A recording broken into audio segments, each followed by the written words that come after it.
Okay, so to degrease a copper plate, first thing you want to do is you want to start with a solution of ammonia and water. You want to mix it together with magnesium carbonate, which we keep here in the sink. So the first thing you want to do is you want to fill up your ammonia and water bottle up about maybe 2 inches deep, kind of like I have it here. I've drawn a dotted line around that. And we fill the rest of it with water. You just fill it all the way up to the top.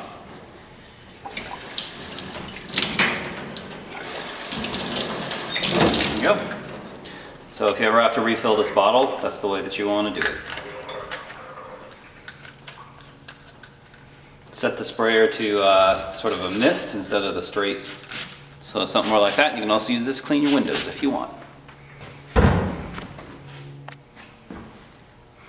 Okay, so the first thing you want to do before you do anything else other than filing and sanding down your plate and getting it all smooth and ready to go, getting all the imperfections out of it, is now we have to degrease it. If there's any grease on the plate at all before you do monotype, before you do hard ground line etching, and you try and put some ink on that or any kind of a ground on it, if there's grease from like your fingerprints and things like that on there, it's going to repel ink around that area or the hard ground and mess everything up. So we need to go ahead and degrease it. So first thing to do is just to spritz the plate, just a touch of ammonia like this, and then take some magnesium carbonate and just kind of put a pinch or two on there, a little tiny bit like this.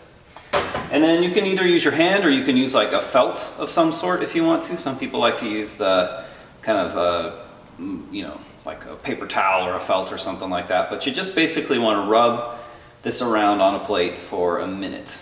And what this magnesium carbonate and ammonia does is it takes all the grease off of there. And so I'll often just go ahead and count to 60 while I'm doing this to make sure that it's all the way degreased, and make sure that everything that I could possibly have on this plate has been cleaned. If you want to hit it with alcohol right before you do this, if your plate's really grungy, then you can go ahead and take that alcohol residue off with the magnesium carbonate. The magnesium carbonate kind of has a little bit of grit to it, which just kind of takes away all of the grease that you might have on there.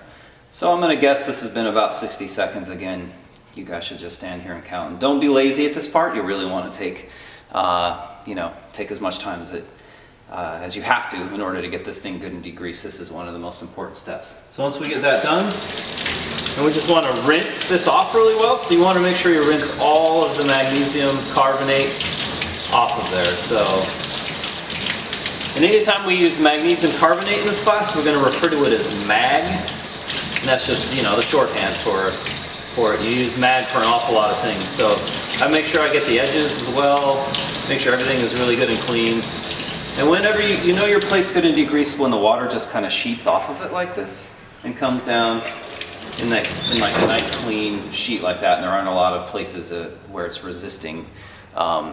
If you see places where the water is resisting, like where it looks like a crayon has been drawn on, and the water is repelled from that area, you want to make sure that you go ahead and hit that again really well. But once that's done, you just want to take a nice clean paper towel. You want to go ahead and blot this thing down. Obviously you don't want to use anything that's oily or greasy or dirty, right? You want to make sure you keep your plate nice and pristine and clean. So once we're done and once it's dry completely, we're ready to put a hard ground on it or to work on it for a monotype.